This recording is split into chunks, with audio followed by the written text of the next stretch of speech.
All right, guys, we've got our preview here for the New York Jets. Over under 9.5. Interesting year they had.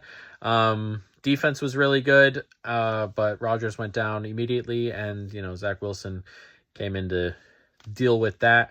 And obviously he wasn't very good, but he gets moved on. And hopefully Aaron Rodgers stays healthy and we can have an actual year. So, last year where we were just looking at making sure Breece Hall got better, made sure Garrett Wilson got better, make sure the young guys got better, make sure Sauce was still playing well, and all that happened. The only thing that they didn't get was quarterback play. So, interesting team. Let's jump into the coaching staff to start. Robert Saleh, not for me. I don't think he's a great coach, and there's a chance that if the Jets win the division and kind of end up in that 1-2 area, that he wins Coach of the Year, and I still don't think he'd be a very good coach. I think I'm not in love with his decision making. Hackett is here. I guess he has a nice rapport with Aaron Rodgers, but that's about it.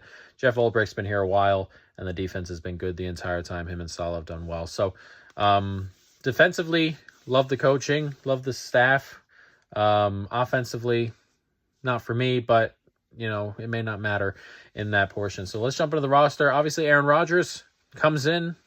Hopefully he's healthy. He's coming off an Achilles tear, obviously, and he's going to be 41. So those are some red flags when it comes to quarterback play. So we'll see there.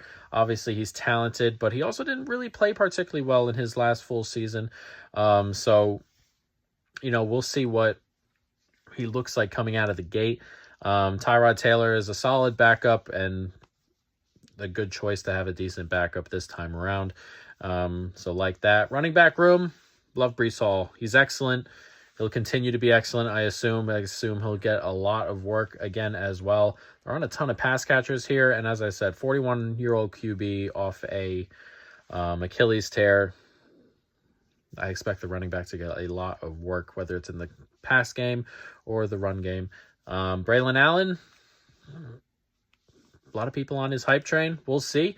And then Isaiah Davis behind him. I expect Braylon Allen to be the backup, but I still expect Breece to get a majority of the work as we go through.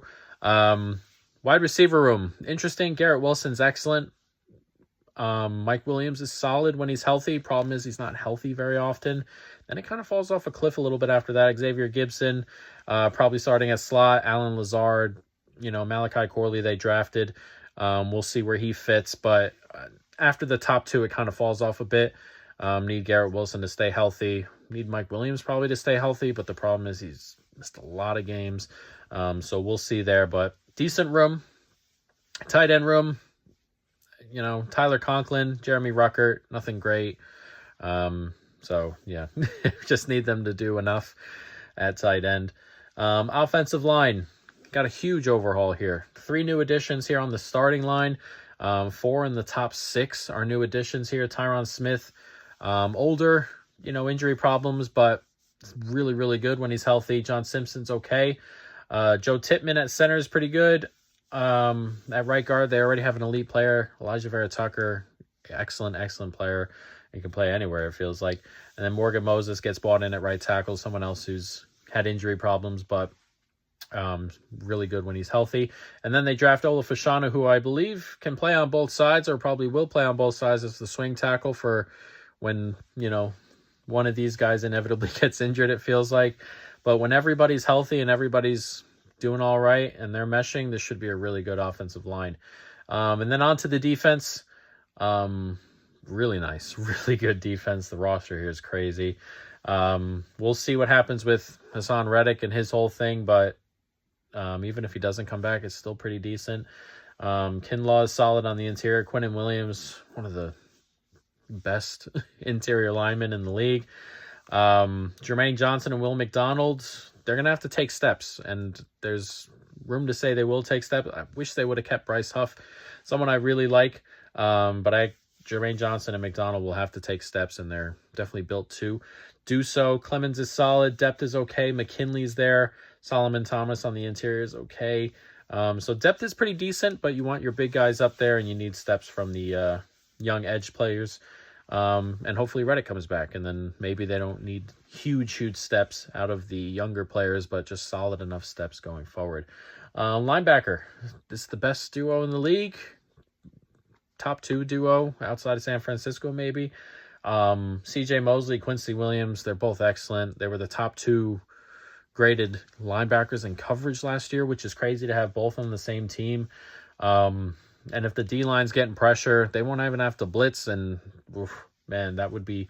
If the Jets come across an offensive line, which they will, come across an offensive line where they don't have to blitz, I have no idea how you throw on this team. But once we get to the secondary, another one that's probably the best in the league, right? I mean, top 2 at linebacker, top 1 in the secondary here. Tony Adams is good. They're getting back Chuck Clark, who was really good before his injury last year, so we'll see if he can just step in. Corner, Sauce is obviously a top 3 guy. DJ Reed and Michael Carter are also really, really good. This is probably going to end up being the shortest review we do because these guys are just good, top to bottom, and there's not much I could even say when it comes to some of these positions. The secondary is like that, man. These are 3 good corners and 2 really good corners. A top end 2 or a bottom end 1 in DJ Reed. Michael Carter, excellent. And then Sauce, man, top 3 in the league at corner. He's excellent, long. I know people like to say he gets away with holding, but whatever works. It's a really, really good secondary. And as we said, really good coverage linebackers, 2 best in the league, incredible secondary. If the front 4 are getting pressure on their own, you're going to have a real tough time throwing on this football team.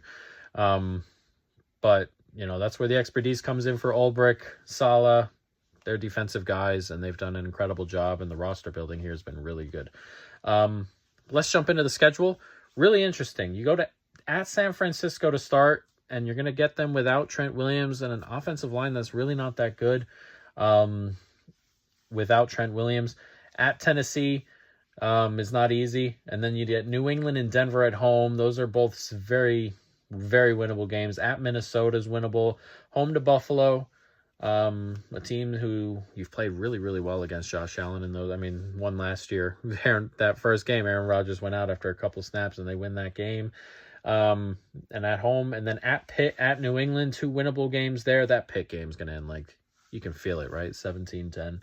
Home to Houston. That's such an interesting game. Houston's high-powered offense against this defense. And then at Arizona and home to Indianapolis for the bye. To me, those are all winnable. They're not going to say they are going to win all those games, but those are all winnable if everything kind of clicks.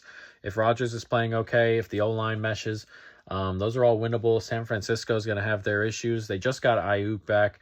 They're probably going to be missing Trent Williams, as we said. That offensive line without Trent, there's nobody else on that offensive line who's really good, let alone great, outside of Trent Williams, who's going to miss that game most likely.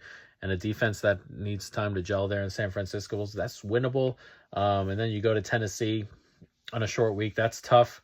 They've added a lot of players defensively. That may be a low-scoring game also. And then you have just winnable games from then on out. Houston will be interesting. And then you get to the bye.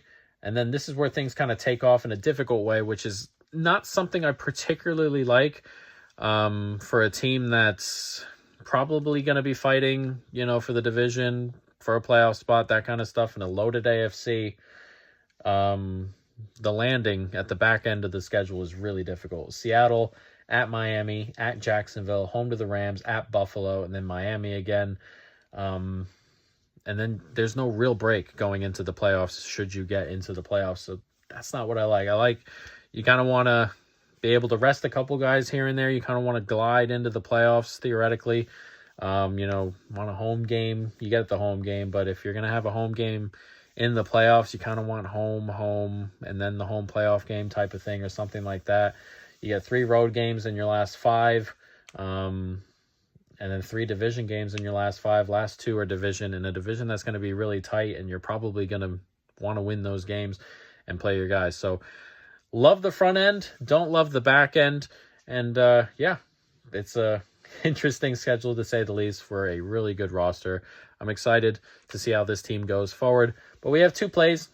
Breece Hall to have 1,000 rushing yards and 500 receiving yards at plus 275. This is a $1 bet.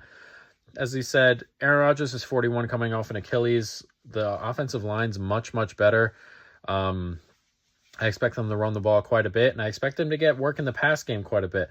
I'm not in love with these receivers. We talked about that. I expect him to get work, routes, better offensive line. I know last year they kind of ran him just for the sake of running because they had nothing else to do. He went for 994 and 560 or 570, and he got a lot of work last year. But I expect him to get more rushing work, late in games, because I think they're going to be winning quite a few. Unlike last year where they had to throw late in games. He also had a bunch of games where he got nothing. This offensive line was really bad, and everyone knew they were going to run the ball, just load the box. He had one where he had like 4 carries for 9 yards and 12 carries for 18 yards. I don't expect any of those types of games here. And as we said, he fell 6 yards short of 1,000 and went over this receiving number. So I think he can get there again. And then the last one, Jets last undefeated team at plus 1,700. That is a 20-cent bet. I've been looking for a way to kind of play that Jets game, and I think this is the way I want to do it. The opening at San Francisco. If they win that game, the rest of the games up to the bye are winnable. You got your tough games at home. You go to Tennessee, and then you have New England, Denver. I mean, you're going to be favorite in those 3. Tennessee is difficult, but you're going to be favorite in those 3. At Minnesota, home to Buffalo. You got your home game against the team you've played well against. At Pitt, at New England, winnable. Then Houston at home, interesting game, but winnable. You're home. You got a defense going up against a young quarterback and a young coaching staff in general. And then at Arizona, which is very winnable, home to Indianapolis before the bye, before things get difficult. So 17-1 on a team I think has chances of winning all these games and significant chances at some of these. New England, Denver, not going to pencil wins in, but at Arizona, home to Indy, feel like wins. At New England, you play New England twice in that stretch.